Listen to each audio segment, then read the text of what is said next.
پاکستان اور آذربائیجان میں نئے دور کا آغاز۔ آذربائیجان کے صدر الہام علیوف کی وزیراعظم ہاؤس آمد۔ وزیراعظم شہباز شریف نے معزز مہمان کا استقبال کیا۔ مسلح افواج کے چاق و چوبند دستے کی معزز مہمان کو سلامی، گارڈ آف آنر پیش کیا۔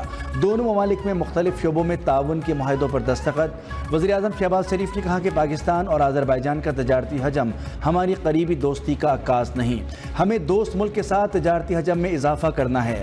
آذربائیجان کے صدر الہام علیوف بولے، مختلف شعبوں میں $2 ارب کی سرمایہ کاری کرنا چاہتے ہیں۔ پاکستان نے ہر مشکل وقت میں ساتھ دیا۔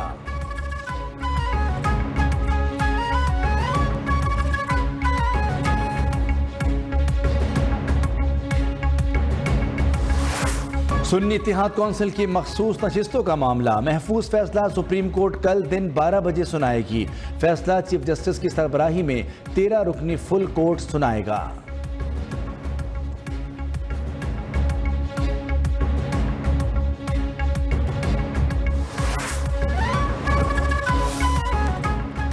انسانوں کے ساتھ غیر انسانی سلوک نہیں ہو سکتا۔ سپریم کورٹ میں ملٹری ٹرائل کیس کی سماعت کے دوران جسٹس عرفان سعادت کا اٹارنی جنرل سے مکالمہ۔ اٹارنی جنرل کی ملزمان کی اہل خانہ سے ملاقات کی یقین دہانی۔ جسٹس جمال بندوخیل نے دریافت کیا کہ ملزمان کا اگر جسمانی ریمانڈ ختم ہو گیا ہے تو وہ جیل میں کیوں نہیں ہیں۔ اٹارنی جنرل نے بتایا کہ ملٹری کورٹس میں جوڈیشل ریمانڈ نہیں دیا جاتا۔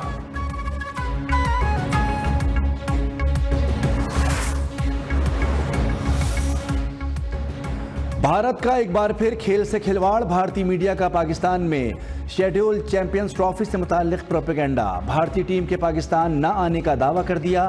BCCI نے ہائیبرڈ ماڈل کا سوچنا شروع کر دیا۔ بھارت کے میچز دبئی یا سری لنکا میں کرانے کی تجویز۔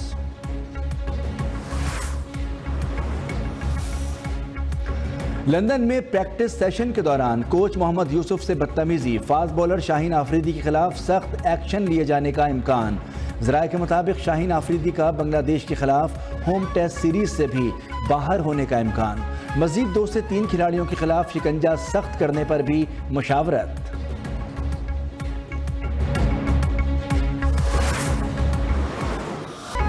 IMF کا پاکستان سے ایک بار پھر ڈو مور کا مطالبہ۔ صوبوں نے زراعت پر انکم ٹیکس کو تسلیم کر دیا۔ IMF ماہرین کے مطابق حکام سے ورچوئل مذاکرات، 4 صوبوں کے نمائندوں سے بھی الگ الگ ورچوئل بات چیت۔ ذرائع کے مطابق عالمی ادارے کا پاکستان سے زراعت پر انکم ٹیکس وصولی بہتر بنانے پر زور۔ 4 صوبوں نے زرعی آمدن پر ٹیکس کی وصولی کا پلان مرتب کرنے کے لیے 2 دن کا وقت مانگ لیا۔ IMF کو بھرپور تعاون کی یقین دہانی۔ صوبائی حکومتیں 12 جولائی تک پلان جمع کروائیں گی۔ زرعی آمدن پر انکم ٹیکس کی شرح سالانہ 6 لاکھ سے زائد آمدن پر عائد ہوگی۔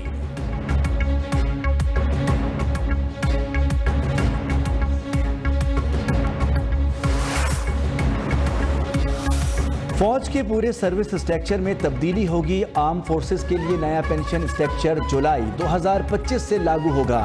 حکومتی اخراجات میں کمی کے لیے 5 وزارتوں کو ختم کیا جائے گا۔ وزیر خزانہ محمد اورنگزیب کی قومی اسمبلی کی قائمہ کمیٹی کو بریفنگ، کہا PWD کو اس کے نقصانات کے باعث ختم کرنے کا فیصلہ کیا۔ FBR پر عوام کا اعتماد بڑھایا جائے گا۔ IMF اندازے سے ٹیکس کے بجائے اصل آمدن پر ٹیکس مانگ رہا ہے۔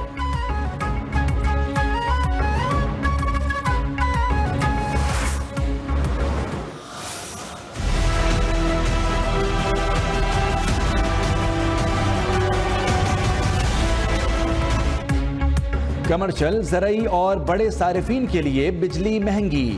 حکومت نے جولائی سے بجلی کی قیمت بڑھانے کی منظوری دے دی۔ کمرشل صارفین کے لیے بجلی 8 روپے 4 پیسے اضافے سے فی یونٹ 77 روپے 15 پیسے ہو گئی۔ زرعی صارفین کے لیے فی یونٹ بجلی 6 روپے 62 پیسے بڑھ کر 46 روپے 83 پیسے ہو گئی۔ زرعی صارفین کے لیے فی یونٹ بجلی 6 روپے 62 پیسے، بڑے صارفین کے لیے 5 روپے 51 پیسے مہنگی۔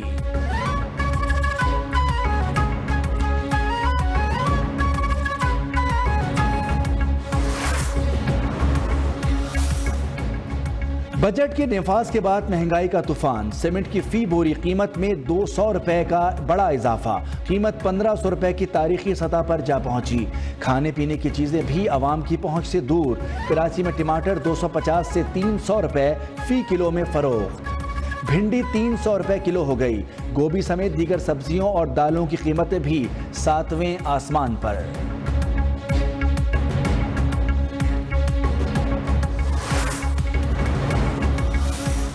اسلام آباد کے 3 حلقوں سے نون لیگ کے امیدواروں کی کامیابی کے خلاف کیس میں نیا موڑ. اسلام آباد ہائی کورٹ نے الیکشن ٹریبونل کو تینوں حلقوں کا باقاعدہ ٹرائل آگے بڑھانے سے روک دیا. چیف جسٹس عامر فاروق نے نون لیگ کی درخواست منظور کر لی.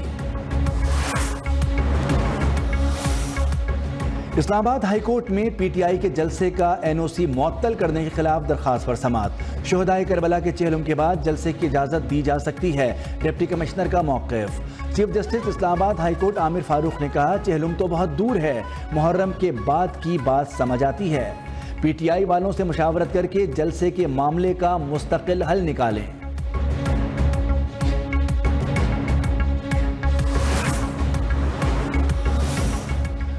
اسلام آباد ہائی کورٹ کے جسٹس طارق محمود کو کام سے روکنے کی درخواست قابل سماعت ہے یا نہیں. چیف جسٹس اسلام آباد ہائی کورٹ عامر فاروق نے سماعت کے بعد فیصلہ محفوظ کر لیا. درخواست گزار میاں داؤد ایڈوکیٹ کی جسٹس طارق محمود جہانگیری کی تعلیمی اسناد کی تصدیق کرانے اور انہیں کام سے روکنے کی استدعا.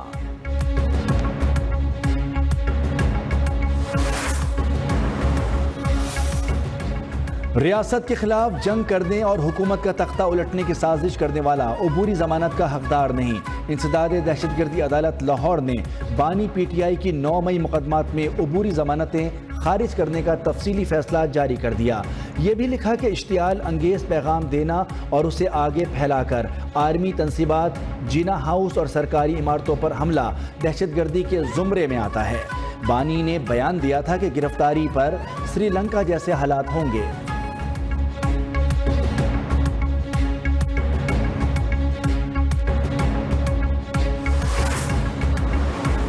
چیف الیکشن کمشنر اور ادارے کی توہین کے کیس میں فواد چودھری کے وارنٹ جاری.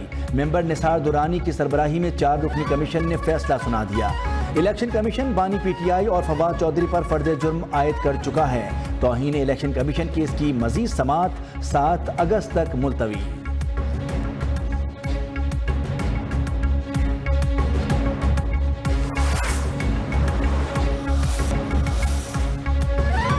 زراعت کے فروغ, غذائی تحفظ کے لیے کچھی کینال کی تکمیل ضروری ہے. صوبائی حکومت بلوچستان کی ترقی, عوامی خوشحالی کے لیے اقدامات کرے. صدر مملکت آصف زرداری کی وزیر اعلیٰ بلوچستان سرفراز بگٹی سے گفتگو. صدر مملکت کا جاری منصوبوں اور امن و امان کے لیے صوبائی حکومت کے اقدامات پر اظہار اطمینان. بلوچستان کی ترقی اور خوشحالی کے لیے منصوبوں کی جلد تکمیل پر زور.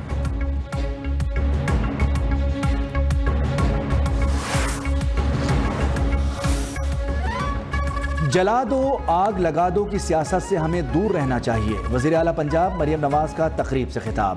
کہا 4 ماہ میں ای بائکس دینے کا وعدہ پورا کر دیا. بائکس کی تقسیم میں کوئی تفریق نہیں رکھی گئی. درخواستیں زیادہ آنے پر بائکس کی تعداد بڑھا کر 27,000 کر دی. نادار طلبہ کے لیے 25 ارب روپے کی اسکالرشپ اسکیم لا رہے ہیں.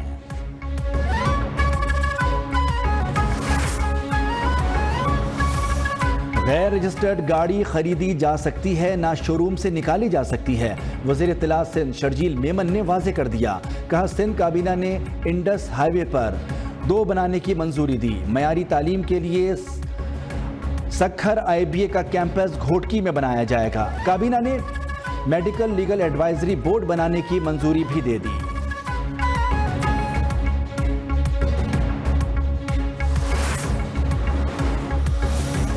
محرم الحرام کے دوران ملک میں آٹے کے بحران کا خدشہ. ود ہولڈنگ ٹیکس کے خلاف فلاور ملز غیر معینہ مدت کے لیے بند. آل پاکستان فلاور ملز ایسوسی ایشن کی کال پر مختلف شہروں میں ہڑتال. آٹے کی سپلائی بند. کراچی کے تاجروں نے ہڑتال کو مسترد کر دیا. Karachi grocers and whole sales association کے چیئرمین عبدالرؤف ابراہیم کا آٹے کی سپلائی جاری رکھنے کا اعلان.